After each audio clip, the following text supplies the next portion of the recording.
I'm one I could before. I've been in the area for 9 years, but I'm still. I'm originally from Waterbury. Where did you live? Oh, you can take the girl out of Waterbury, but you can't take the Waterbury out of the girl. No. You're not going to be messing with me. No. I started my career from Waterbury, so. Who did you serve under? Did you serve under Jarjura? I served under Jarjura, I served under Bergen. Giordano? I got to know Giordano. No, you got like 6 years. Oh, yeah. He's going to be in jail. If and when political. But, We're recording, yes. so we might as well start. Okay. The blue light is up.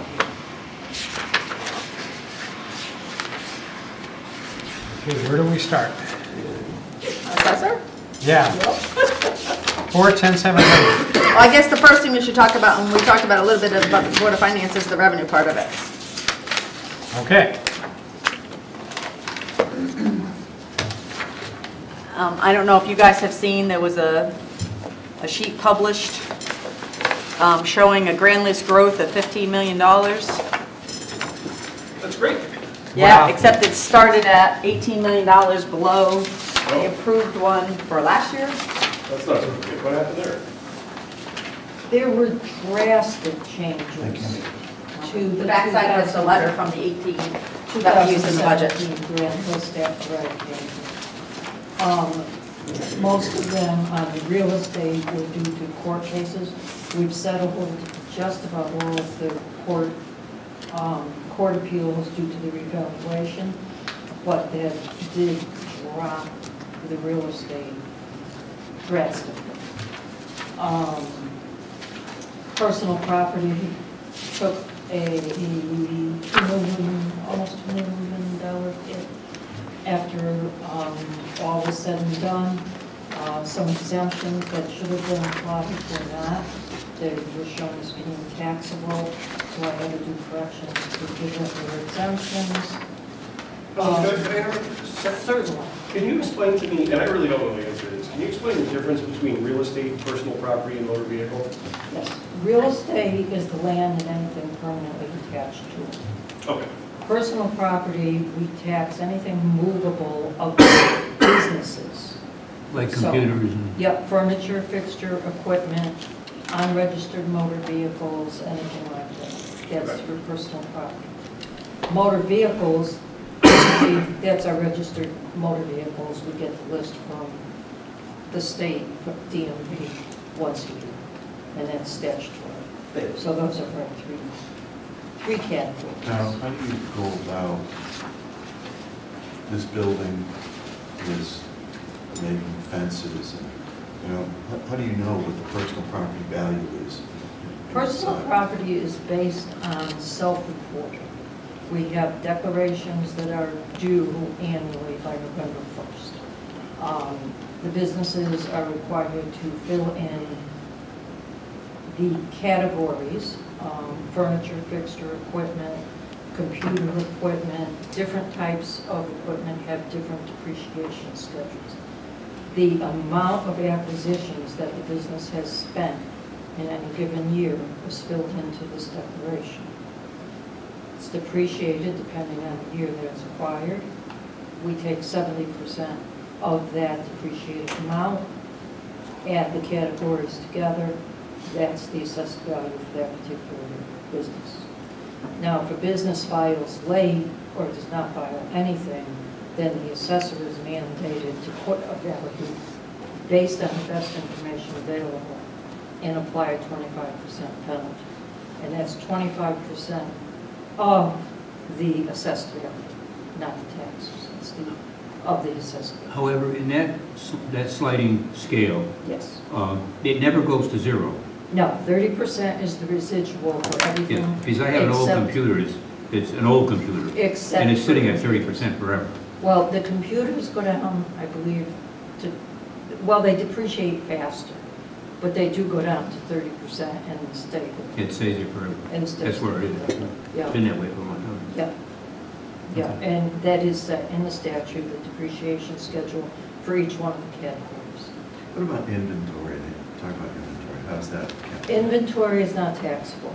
Back when I first started in the assessor's office in Waterbury, probably about 1978, the state started a sliding scale to eliminate inventory from being taxable.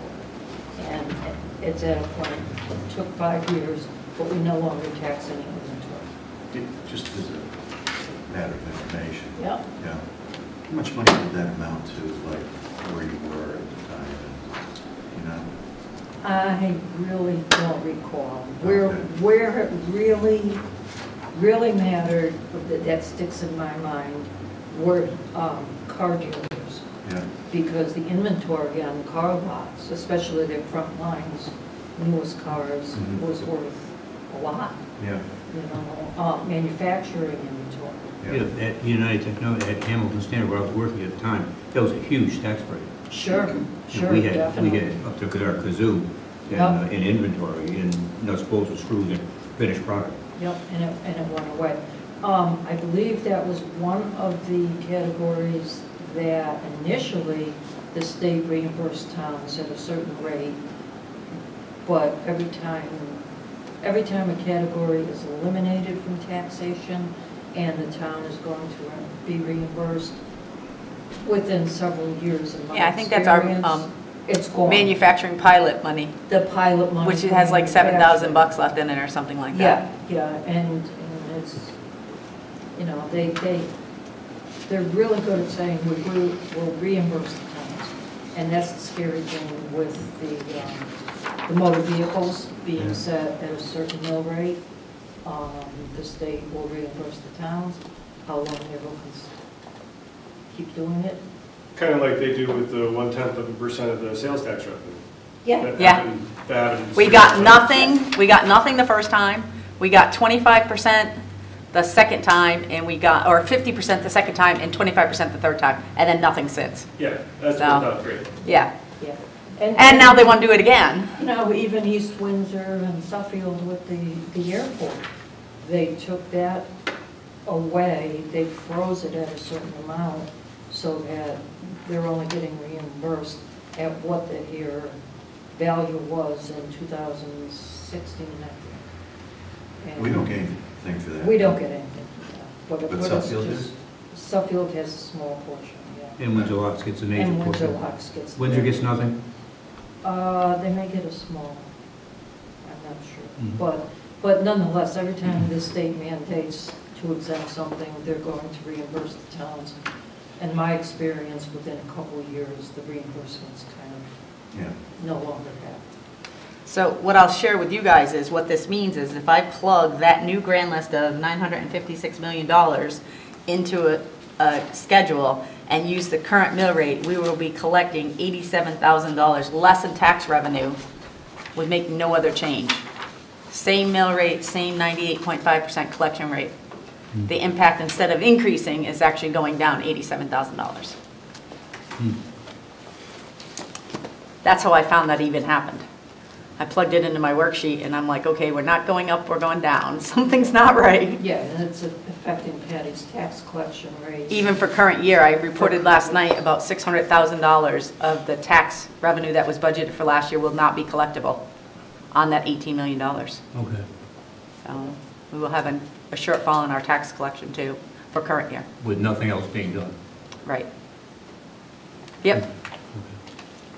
So I had a couple questions on that first page of yours, and they're just kind of clerical questions, but how many, do you know how many outstanding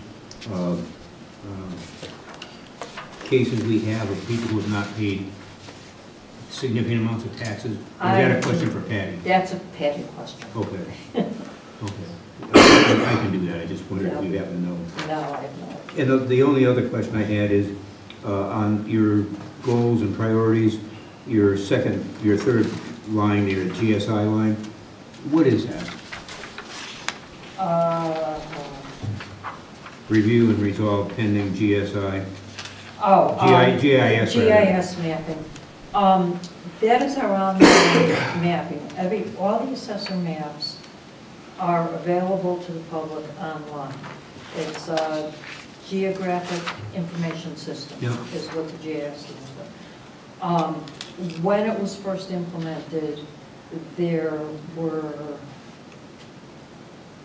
a stack of problem accounts where either the assessor had an account in her records and it was not on the map, or there were parcels on the map that we couldn't match up to the assessor records.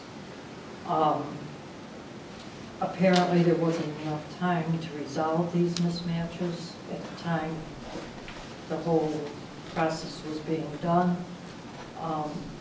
One of my pet projects ever since I started in Waterbury has been mapping. And the assessor maps, we are mandated by statute to have maps, to have accurate maps, and to keep them current. And I want to resolve, there's probably 125 issues Here in town? here in town that need to be clarified. So that's, for me, that's big. I want to get those resolved. That's doable in 1 year, is it? I certainly hope so. We're Okay. going to make a good effort. Okay. But considering that it takes several years that they've been building up, we'll see. Mhm. That needs constant attention, doesn't it? It does. So, whatever you do this year to get it cleared up, there'll be some need to do something next year, Oh, the year yes, after, and so on. there's constant, I go down to the town clerk's office on a regular basis. Once the bills are out, I start doing the mapping. Any subdivisions, any changes, any maps that are filed, I review, I copy, and then I create my records to match them, whether it's combining parcels, creating subdivisions. Yep. I manually draw in on our set of maps. And then once a year, we send all that information to New England Geosystems, who maintain our maps, and they will do the whole year and bring them up to date. Does that mean that your maps are one of, the only ones in the world that are updated? Or is there some on a method of getting them into the consistent- general system? On a consistent basis, once a year, prior to bills being issued, they are updated so that anybody that gets a bill for a new lot or a change in their lot lines or whatever is going to match what's on our system. So that's a constant maintenance, just like maintaining title and ownership of every parcel. That's a constant thing that we do. But yours are the only ones that really do property lines anyhow, because everything else is just layers on top of that. Whether it's wetlands or Right, whether, so it's, everything is you only based need on- one set of clean property line maps. So the assessor's one is it, and everything else is just layers on top of that, Yep. like Yeah. demographics or topographics and stuff like I just that. wondered if I went to GIS, how accurate it would be compared to It should be. the official one. Yeah. Right now. Once a year, it's accurate. Right, we just finished the most current updates, all the updates from last year. I did, most of 2016 had not been done, so I did 16 and 17, and then we still have our pile of older ones. But outside of that pile of older ones to be addressed, everything is current. And then you got that 125 that you gotta work off. Right, someplace. That's a separate file. That's a separate pile, but everything else is current. Okay. All right. From last year when you sent out the assessments for the property, right, do you track how many appeals you're getting for the dollar amount? What do you mean, the dollar amount, the assessed values? Yeah. Because I don't track anything tax-wise, but I Okay.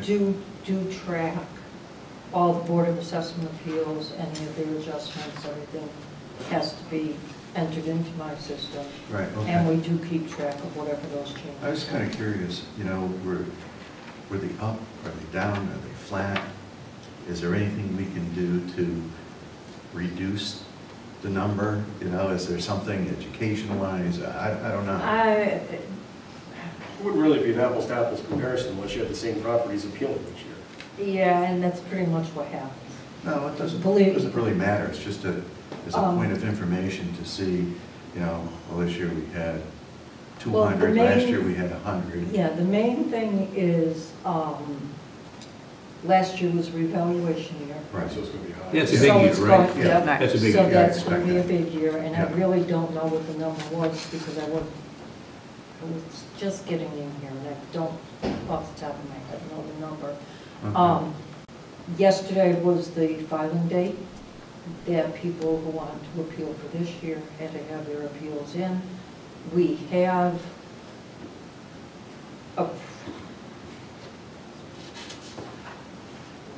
about 30 appeals. Okay. And some of those are just not in the airport. So in the scheme of things, it's not a lot. It's not really, No, no, okay. it's not something that's, I had no idea what, yeah, no, it's pretty reasonable. yeah. And we had our court appeals, we had 7 of those, and we were managed to settle all but 2. Okay, So that's all been taken care of. that's good news. Yes. But again, that's part of the reason there's an actual drop in Yeah, what was originally reported. okay. Are these two line items, salary, part-time, full-time, and $10, that's just a placeholder? That's a For the sy- placeholder, for the yeah. system? Yeah, I Otherwise guess it that's drops always it. been there, Rainey. I guess so. I don't really quite understand it, but Yeah. I don't know the process on why. We have a lot of $10 accounts. You know, some systems, if you don't populate it with something. It goes away. It deletes it. Right. So maybe that's. And that might be the Then case. someday if you need it, you can't find it. Is that the case? I didn't think so. Melissa's shaking her head, yes. Education due and dues, is there more requirement? I noticed that, you know, you have one of your people who is being certified. It's being certified. Yeah, it's being certified. And is that part of the reason that the price is up? Yes. Okay. Yes, trying to get her into as many classes as possible. And I have to maintain my certification. Yep. So I also, But that would be a recurring cost, your recert, right? yes, And what the difference is probably her certification? her certification, because she needs a few more classes. I teach a class where I earn 15 hours right up front for teaching it, which helps. Where do you do that? Once a year at UConn, the first week of June, Okay. I teach an assessor's class, and then we have what we call a road show in the fall, and that's usually in Rocky Hill, and I teach a class there. Are those multi-session classes? Yes, 30-hour classes. 30-hour I classes. teach half of it, yeah. But yesterday, I did a 3-hour symposium at the UConn Law Center, at the Law Library in Hartford. And I'll get credits, recertification credits towards doing that class. Mhm. Now, is it strictly for assessors, or do you have like appraisers come to that, or? We have a range of people. We're seeing more and more appraisers, real estate agents. Yeah, People don't know what an assessor is or does, so you don't grow up as a kid thinking, I want to grow up and be an assessor, exactly. Yeah. unless you have one in the family. And so we are seeing, you know, the children of our assessors are coming into our Right, that's classes good. too. So we get a range of people, we really do. That's It's good. interesting. Yeah. We get about 28 people at the UConn class, Okay. and at least 20 when we do it in the fall. Okay. So. But that does help with my certifications, the different classes Good. that I teach. That's good.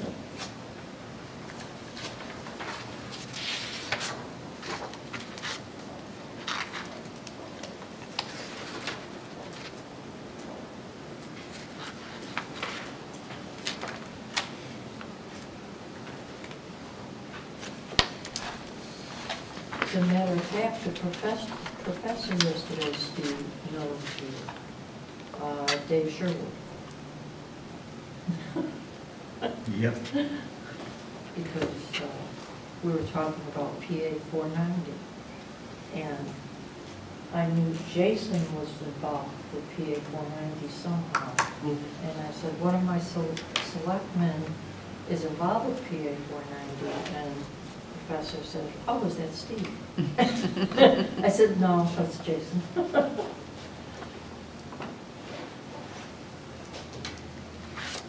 I had a question for you. How much, what's the total taxable property we have in this town? What is it, do you know? $956 million, it's on that Is sheet. on this sheet right Yep. there? Yeah. It's the last column, all the way at the bottom. In the middle. Oh, it's in the middle. Yep. Should say 956 something. Okay, yep, so then the 14, almost 15 That was- million. That was the growth from the 941, but the 941, last year when we budgeted, was 959. So that's the $18 million loss I was talking about, offset by that 15, ends up being a $3 million loss in grand list value. Right, Based but on we budget. still grew by about 15 million, right? Well, no, we went down 18 and then back up 15. So we're actually still at a loss of 3. We're at a loss of 3. Yep. The backside of that report has a letter. So last April, we had a letter saying that the grand list that we filed was Yeah. 959, 152, 611, which is on the backside of that. So that's what we budgeted at as 959. So we're going from 959 to 956. So we're actually going down 3 million. There isn't growth because by the time we did all the adjustments, it took us down 18 million. We went back up 15. That still leaves us at a shortfall of 3. So that was because of the court cases, the people? Mostly. Combination of exemptions? An exemption problem. There was one that was that HVAC system that was like $1 million. Yes, 777,000 plus. Yes. That should have been exempted, was included in the 959. So the 959 was too high. So when we reported 959 last year with a $9 million loss, that loss really should have been $27 million. Okay. All right, so we're taxing on 956. 956. Yes. So then what would you do? You take 70% of that? No, No. that is the 70%. That is the number. 70% Yeah. number. You And divide- that will change somewhat due to the BAA appeals, but I don't see a big change. So you divide that by 1,000 and then multiply it times the 33.90 mill rate, and that gets you your taxable money. So if you were to tax that 1%, what would that come out to be? A 1% tax on that? Like a 1% additional tax? No, I'm saying if you tax that 1%, that was taxed 1%, what would that amount of money be? This is something I'm thinking about, something else right now. I don't know. Well, you have I don't have a clue. 946. 956. 56 million? Yeah. And But it's this- divided by No, 100? no, he wants to know what 1% of that is. If I was to tax all these people on that money 1%, Yeah. what would it come out to be? It's not- I think it was You need nine the million, Right. $9 million. Have to move, yeah, About tax 9 million? Yeah, dollars, about $10 million, I think, 1%. And it's assessed value, assessed value. but then that would have to go times the mill rate, Oh, if you want no tax dollars. okay. Well, So I figure- did it figure on this something. piece of paper with the current mill rate. So our current mill rate is 33.90, so with no increase in the mill rate, this would bring in 32,422,000 for tax revenue. At a collection rate of 98.5%, it would give us 31,936. That is $87,000 less than we budgeted last year. And that collection rate, Amy, is derived from? It's set it's set by the Board of Finance, but yes, it's derived from experience. Okay. So there's historical background for that. Yes.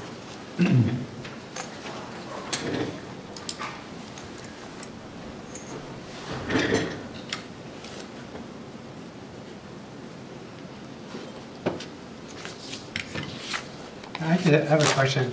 How come, maybe I got an old sheet here. Like on the total at the bottom of the, well, explanation page is $191,800, and the total on the department expense on the page I'm looking at for 20 is $194,650. The salary, What, the salary was not correct. Oh, The top two numbers aren't right.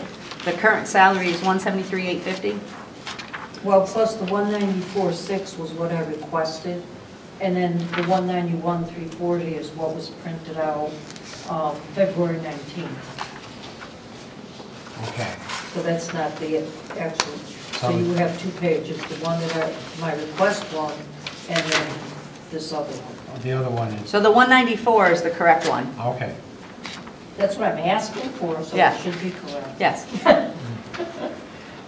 If I get it, it'll be correct. I think all the pieces below match, Bob. Mhm. All the 13,530, the 1,040, the 800, Okay, the okay. 550.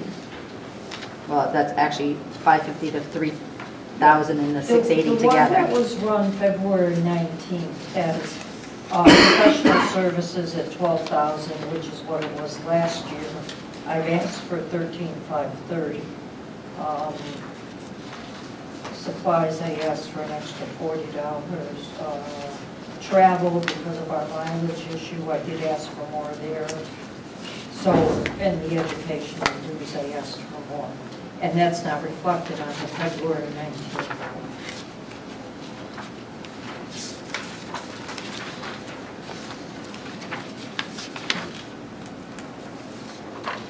The 194 is what's reflected on the sheet that's out online, the 3-year history for you guys. That's in the front of your books.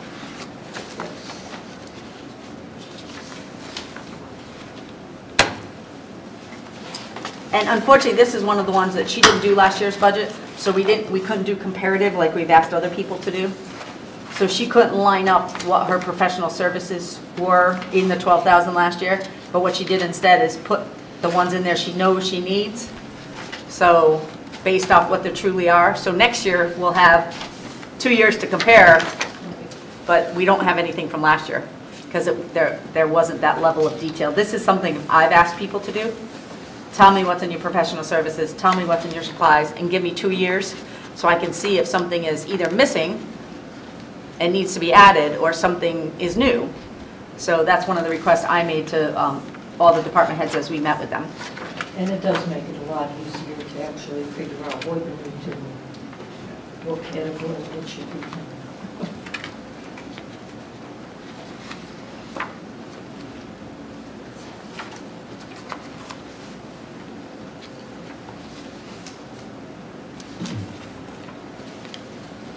I don't have any other questions. Does anybody have any more questions? Thank you. Okay, good, thank you. Thank you for your time. Thanks,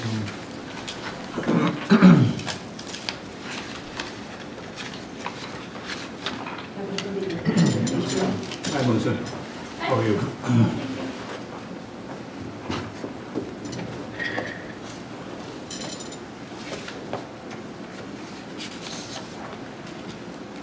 Should I vote for an AMG? Or did you table it? Tabled it. Okay. I couldn't remember if that was the most recent.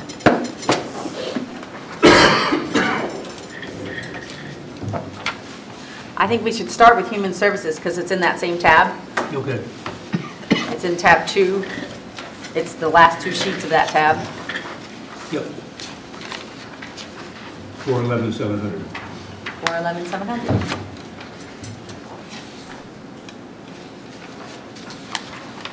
No PowerPoint? Oh, I like those. Originally, we were supposed to be at Park Hill. Drew it up.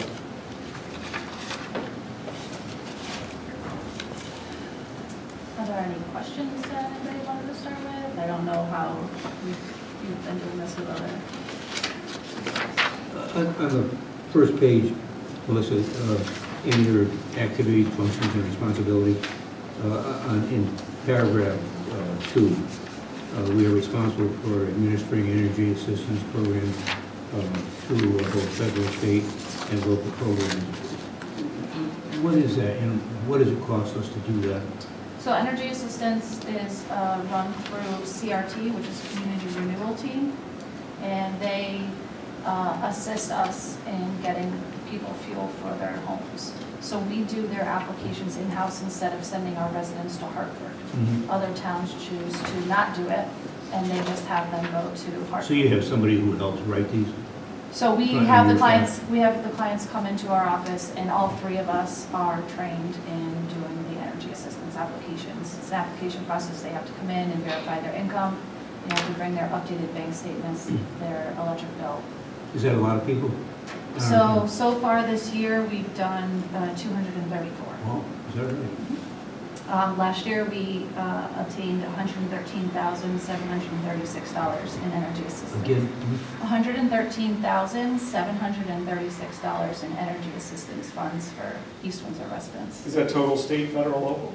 That is CRT funding. Okay, CRT is federal. Yes.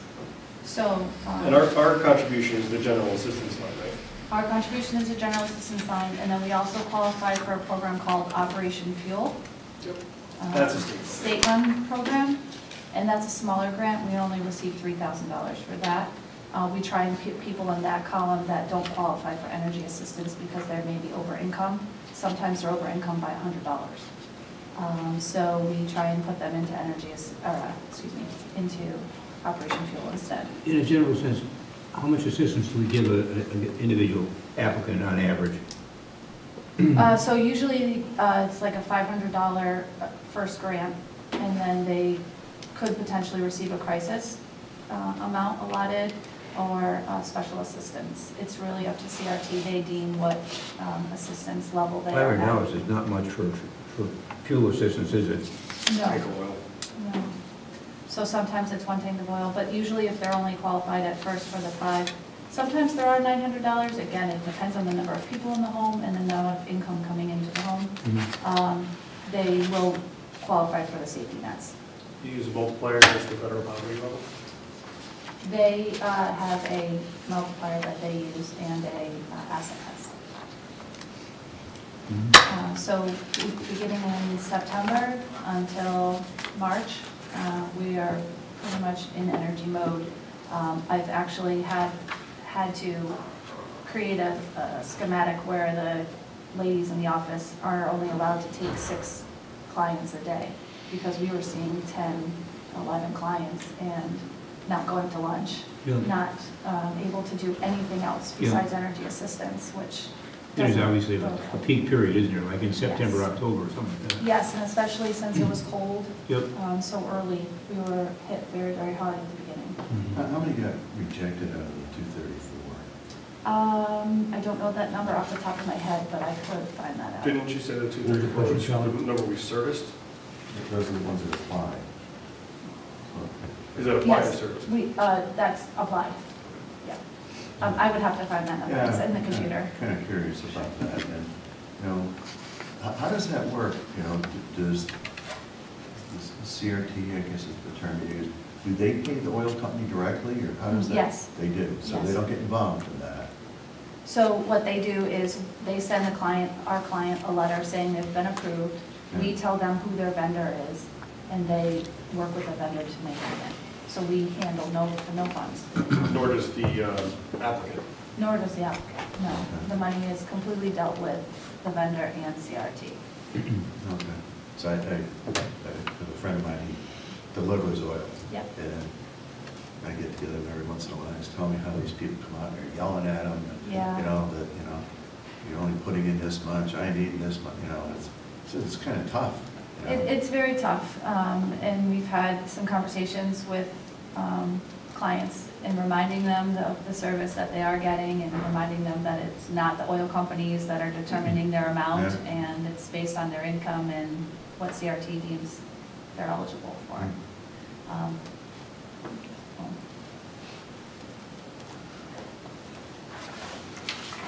And I had another question at the very bottom of your goals and priorities. How many homeless people do we have here in East Windsor? That's a tough answer. It fluctuates based on the seasons. I'm finding that the population here in East Windsor tend to be very self-sufficient. They don't want assistance. We've tried to reach out to those that we know are homeless, and right now the shelters aren't, we can't get someone into a shelter anymore. You have to call 211. So with that happening, we're finding that a lot of the people aren't wanting to do that. The reason I asked that is I ran across an interesting statistic, or a bunch of numbers. They were listing by state the number of homeless people in each state. And I was amazed that in the state of Connecticut, there are not many. You know, there are like, like 257 or something like that. In California, there were like 38,000 homeless people. I think the weather and the... Yeah, and Florida is another good weather state, and they have a lot of them, like 13,000. Right, so End Homeless Connecticut is an agency that is trying to go around and survey the different areas, so they will be coming and doing that in East Windsor. Tony Benetti used to work for them. Yes. So we are trying to encourage as many clients as we can. We help some of them out with getting them a cell phone, getting them hooked up with a food pantry. Some of them choose to live in their cars, and technically that is homeless. Yeah. We try to get them hooked up with resources, and they just feel they're better off doing what they're doing. I think there's many more than is recognized. Probably right, Charlie. I was down, amazed at the very low number in the state of Connecticut. Yeah, I was down walking by the boat launch in East Hartford where they have the firework thing down there. Yeah. And if you walk up towards the Charter Oak Bridge, that there's a path there that, you know, it's been there kind of forever. You can't believe how many tents there are with homeless people living in those tents year round. It really shocked me, you know, that's what they do. So we, in Enfield, just received this grant to help with a homeless shelter diversion project. And we helped write a letter of support for that, because it's going to be a local area grant through CHR. They received confirmation this week, actually, that the town of Enfield received $310,000 to kind of combat homelessness. So, and they'll do what with that, Melissa? So trying to direct services to the clients themselves and getting them placed in different areas of need, whether they may be veterans or not. So we're going to be able to rely on that grant and seek some assistance from them. We used to travel to Florida for 4 months for a long time, and we stayed in a Cape Canaveral, Cocoa Beach area. The Catholic Church in that town used to have, if the temperature dropped down 40 degrees, they had a cold night ministry where they would open the gymnasium of the school, and they would provide homeless people, and they had a lot of them, like 60, 80 that came in at night, that with a blanket and an evening meal and a breakfast, and they took the blanket with them when they left, and that was privately funded by the church, or St. Vincent de Paul, I think, was the organization that actually funded it. So, you know, but as you said before, climate makes a big difference. The farther north you go, the fewer homeless people there are, because it's very difficult to be homeless in New York City compared to Miami, Florida. You know? Right. Yeah. What's YSB programming? So YSB programming is the Youth Service Bureau programming. Okay, youth service, right. How's that going? It's going great, actually. You've hired someone? Not yet. Okay. We just had our first YSB advisory board meeting, and Jason is sitting on the board for us for that. And we received our $14,000 match from the state in October. And with that happening, we are going to be able to hire someone. Amanda just finished the job description for me. So we'll be doing that in the next week or so. And what, that matching grant, how much do we have to put up? You already did the $14,000. We have to match 14K. Right. And we did that last year in June so that we could apply. And you would, and then hire a part-time person, is that it? Yes. And wasn't there additional state funding that wasn't anticipated? Yes, so with the grant of the YSB, we've now become aware that you also are eligible for enrichment grants. So when I log into the computer, I see that we were also awarded $4,600 in enrichment money. And then East Windsor Public Schools has also been deemed a school-based diversion school. So they allotted us a $10,000 grant and also deposit that into our YSB. So we'll be starting a leadership and adventure after-school program at the middle school and high school for that. Now, is that 14,000 with a matching of 14 bars, is that number, is that line right there, that $41,000 line for a part-time salary person in human services? That 41 has two parts of it. It has 24,000 tied to the YSB coordinator, Okay. which is offset by the 14 of revenue. Okay. But then the other 17 is for a new senior bus driver part-time. A new Oh, part-time clerical. The bus driver's in senior, center. sorry. It's okay. A new part-time clerical request at the Human Services Department. So the YSP programming, is that part of the 41?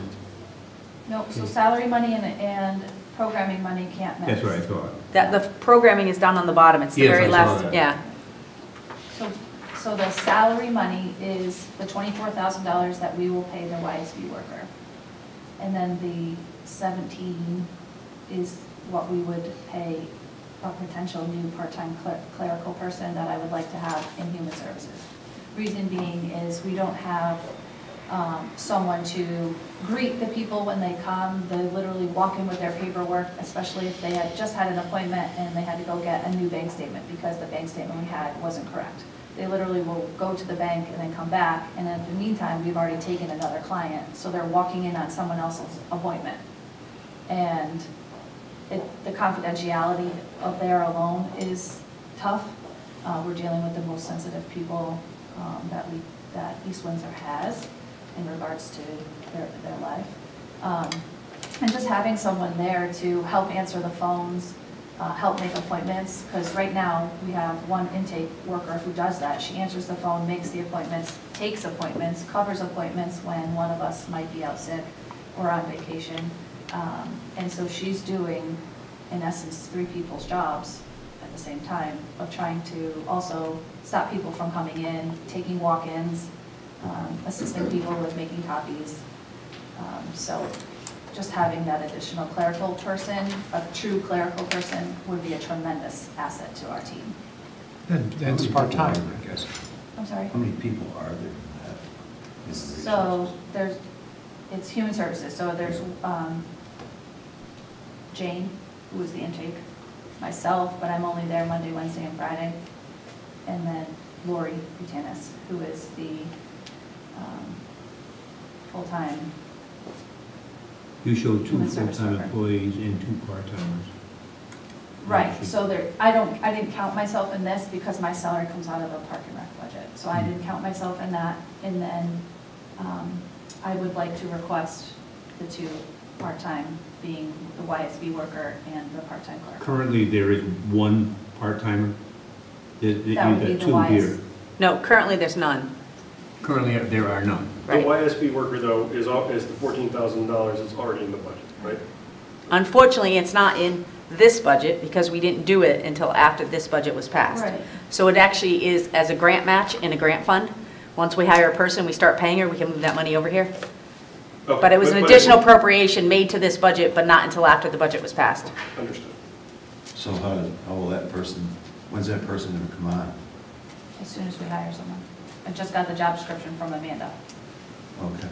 But I mean, would you expect it before the end of this fiscal year? Oh, yeah. Mm. Then how will that work to be able to pay the person since there's no money allocated? No, there is, there's the 14,000, we got an additional appropriation for it, and there's a Okay. $14,000 grant match. There just wasn't the 14,000 in the adopted budget. Right. Okay. So we have enough money to pay for the person. We actually had enough money to probably pay for the person all this year, but 28K. it was brand new, 28K. yes. Plus other things, the 10 for the group she's talking about starting that came in, the 4,600 that came in, so. So what's the programming? What's the 4,000? What's that? So that would be to do more programming, to do parenting classes, to do babysitting safety classes, first aid CPR for teens, to stay home alone, drug and safety awareness classes. Who would do that? The YSB person? YSB person, or Oh. we could contract out with other towns that have vendors that they use. For example, South Windsor is contracting out with the Windsor YSB person because she's trained in teenage stay-at-home classes. So she's actually teaching for South Windsor and getting paid from that even though she works for Windsor. So we don't always know that we're getting the enrichment money that we got from the SDE. I just happened to log in to see what our balances were, and the $4,600 was sitting there. Mm. They didn't communicate to us that we were even awarded it. So to have the other 4,000 would be to create the programs that we were anticipating doing, and then using this other money for other programming.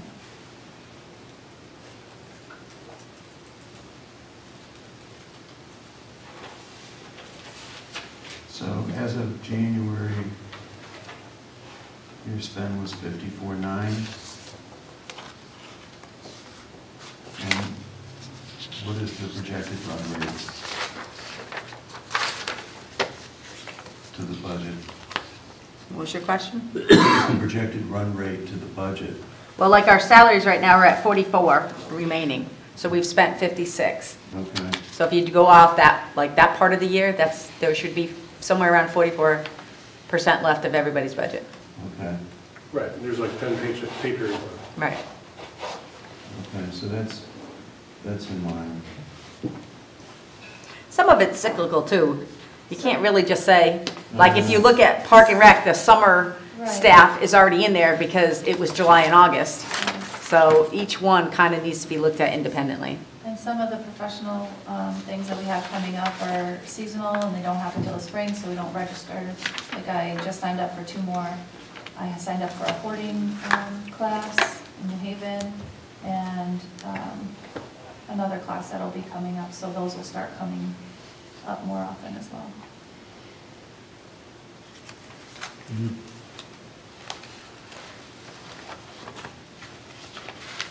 We try and look for as many grants as possible for the different programs that we might not have funding for.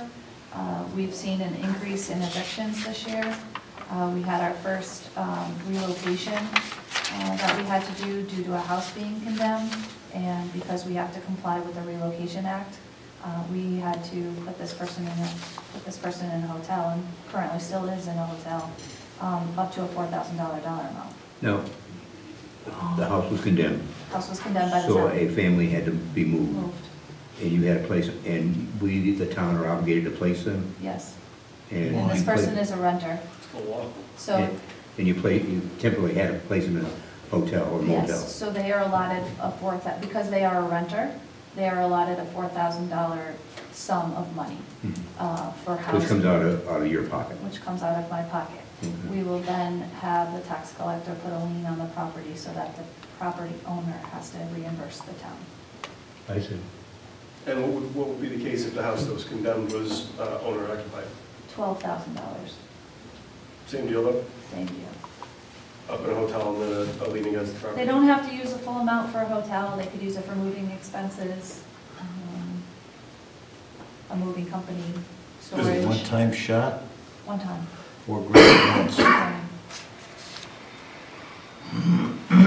How often do you have to use? This is the first time First time ever? this is the first time we've done this. So it is not a normal occurrence? No. I know years ago, when that happened, which was pretty rare, that the Public Works moved the people. That's a long time ago when I can remember that. There's some issues with liability in that, but right now, this person's not looking for our assistance to move. Why, are they careless, moving the vases and the glasses, or? No, okay. I really can't speak to that. But we have had a higher number of evictions lately. But apparently it hasn't been reflected in people requiring to be relocated, that you had to pay for. So evictions don't get relocated. It's only if your home has been condemned by the town and or health Oh, department. okay. Evictions is when the property owner, landlord, and the court go through the entire eviction process. Okay. The town goes and we have to take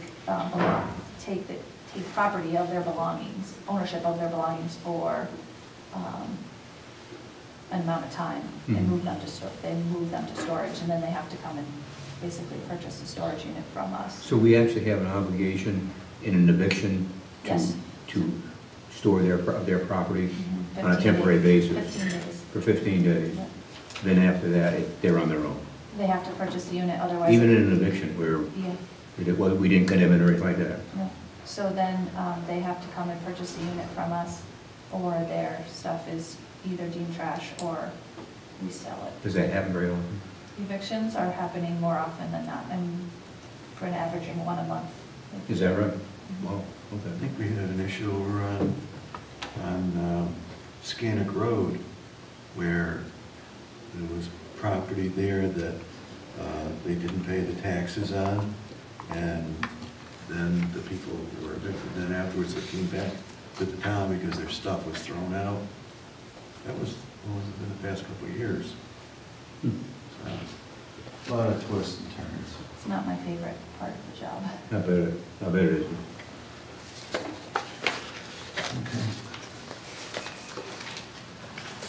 Our next budgets are in tab 5. Are we going to do that, or are we going to do We do have to start a meeting at 7 o'clock. Okay. So I suppose we could spend a few more minutes. Okay. Okay.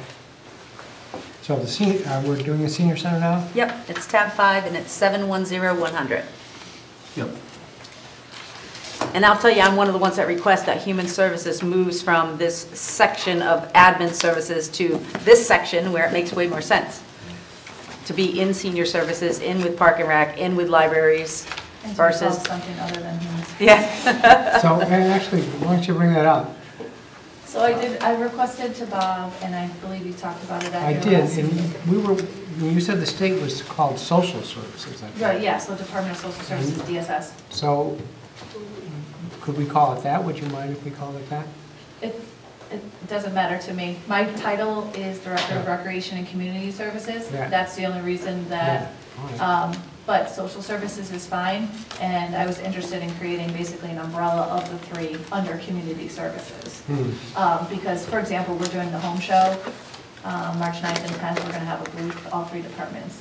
And we're just going to be an umbrella of community services, because it's very hard to order a table banner for Yeah.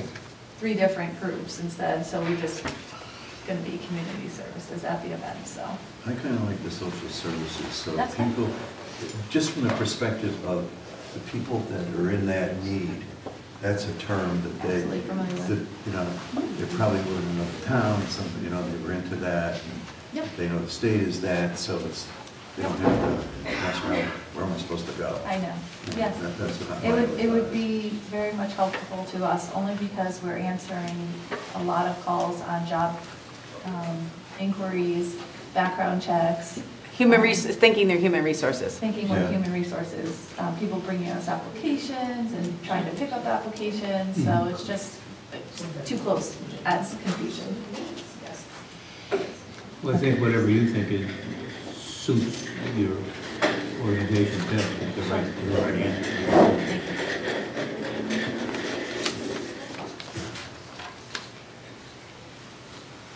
There you are. You want a break now? Yeah, might as well. We can pick up Okay. senior center next, is that it? Yeah, so I'll entertain a motion to adjourn the budget workshop. Second. Okay, all in favor? Aye. Thank you.